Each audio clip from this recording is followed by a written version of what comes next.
Hello and welcome back.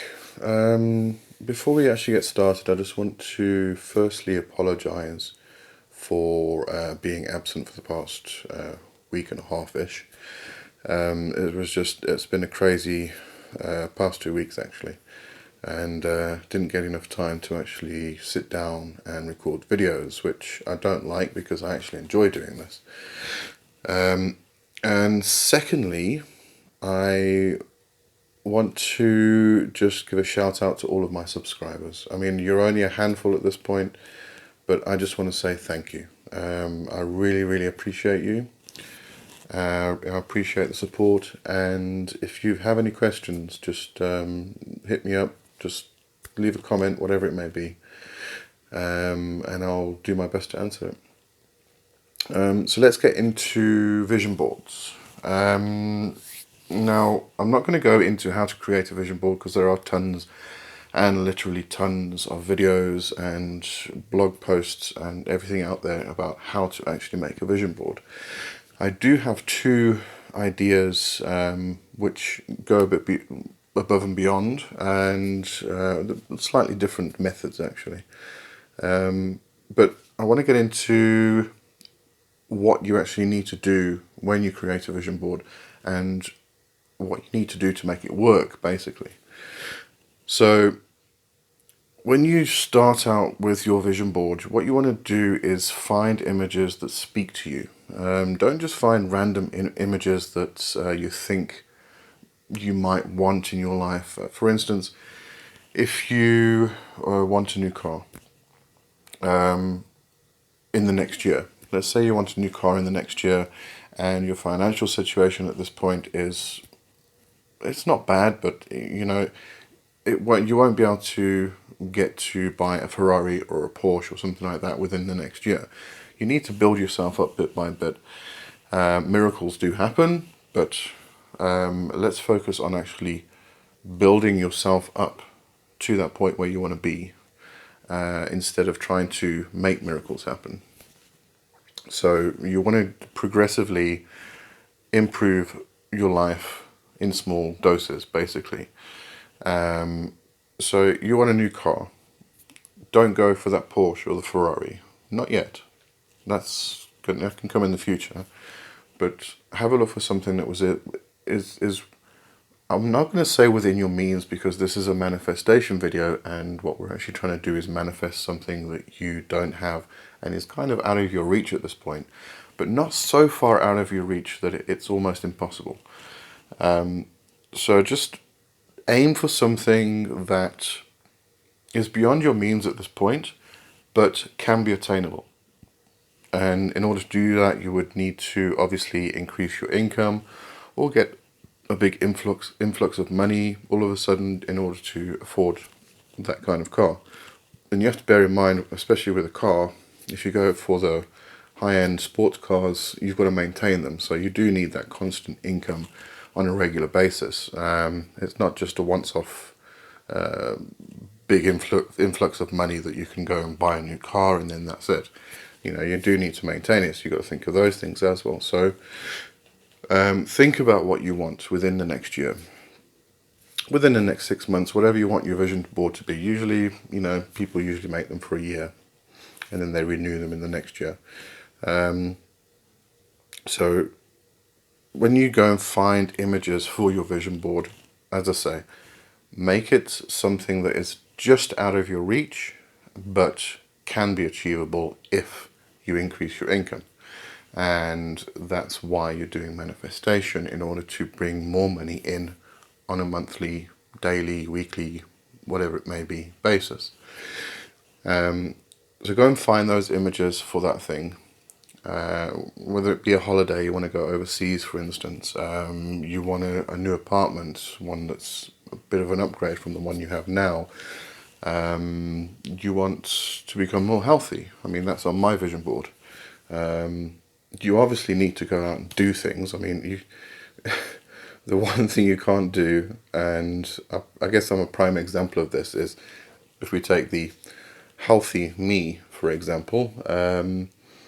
You can't put it on your vision board, or you can't sit and do manifestation techniques to try and bring something into your life or make yourself healthy in this example if you're not going to actually do anything about it.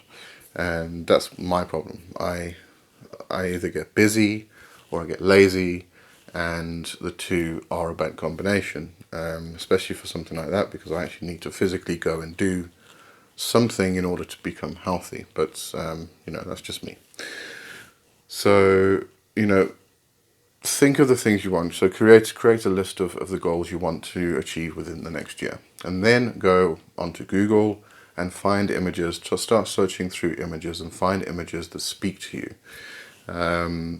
Not just images that you think would attain what you want, but actually create emotion within you, because that's the main thing. You want to actually create the emotion in order to aid the manifestation process. So find images that actually speak to you, and they make you feel something. And then something you might also want to do if you want to increase your monthly income is you can add, for instance, the X amount of income that you want for the month onto the vision board. You can add quotes, for instance. When it comes to wording and quotes, make it very short. Make it small little bursts, small little sentences. You don't want a whole paragraph, because the whole reason for a vision board is that you pass by it and you see it and your subconscious takes it in. So you don't want to necessarily have to stand there for half an hour reading a whole page, well, not half an hour, 5 minutes reading a whole page of text. It's just small little bursts of words, words that inspire you, short quotes that give you inspiration, things like that. So those are the the things you want to look for in order to create a vision board. Then you actually go and create it. As I said, there are literally thousands of videos out there on how to create a vision board, so I'm not going to get into it, but basically you print out the images and you arrange them on a board and you stick them on, and then you put it onto your wall. If you are going to do it that way, then you might want to have a look at putting the board on your bedroom, on a wall in your bedroom, because that way when you get up in the morning you walk past it and you see the vision board, and when you go to bed in the evening you walk past it again and you look at the vision board. So you're getting that subconscious influx, once in the morning, once in the evening.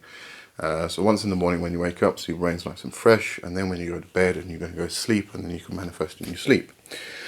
Now, the way I make a vision board is actually using Photoshop, but you can use any kind of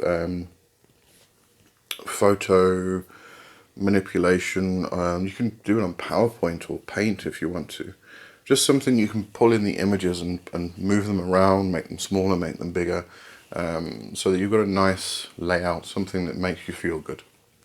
And you can make it on the size of your desktop screen, your wallpaper, and then just make it your wallpaper on your computer, and just take all the icons off. Then when you switch your computer on in the morning, it's there and you can have a look at it, let the subconscious absorb everything, feel the emotions, and then when you switch off in the evening, or whenever you switch off your computer, then you close all your programs down, and before you go to shut down, you've got your vision board there again. So you're seeing it twice a day at least. I like doing that, because if I actually want to add something as I'm going, I might not want to paste it over particular images, but what I can do is then rearrange those images. So throughout the year, if I think, oh, I actually forgot to add this, and I actually do want to manifest it, then I can change the image, rather than having static pieces of paper and whatnot stuck on a board. So I like doing that way. Now, what a friend actually suggested, what she does, and I found this very interesting, and I've never come across anybody talking about it actually, is Pinterest. Use Pinterest for your vision board. So simple. I mean, I've said Pinterest, I'm sure you've already know what I'm going to say. So you create a board, you can make it private, and then all you do is you go through Pinterest and you pin images into that board. And then what you can do, you can go through, you can open the board and you can go through the images and just let you can actually swipe through all the images and just let the subconscious take them all in. It's actually a brilliant method, because I mean, if you've watched Master Sri Akashana, I've seen him say this in quite a few videos where, you know, after a manifestation or a meditation or some kind of practice where you're actually calming the mind, you don't want to open your phone onto Instagram or Facebook or whatever and start swiping. You know, you might not be interested in the stories that are there and you're just swiping through, but the problem is your subconscious is taking every bit of teeny tiny bit of information in as you're swiping. So if you're using Pinterest and you've got a board and you're swiping through the images every now and again, your subconscious pulls all those images in, helps your manifestation. So I think it's actually a brilliant technique, and I think it's one that I'm actually going to try in the future, because I love it. It's marvellous. Anyway, that's all I really wanted to talk about. So I just wanted to give you two other methods in order for you to create your own vision boards, rather than the normal, you know, plastering pieces of paper on a board and sticking it on your wall. There are obviously other ways you can do it, as long as you get the feeling appreciation that you need from the images that you actually put onto your board, or in your Pinterest board, for instance. So that's it for now. If you like my content, my videos, please share, like, subscribe, hit the little bell notification, and please comment. I love hearing from people. I don't get many comments at this point, so I can definitely reply to every single one of them. And again, to my subscribers, my small handful, my little family of subscribers, I thank you. I really, really do appreciate you. And I'll see you next week. Cheers.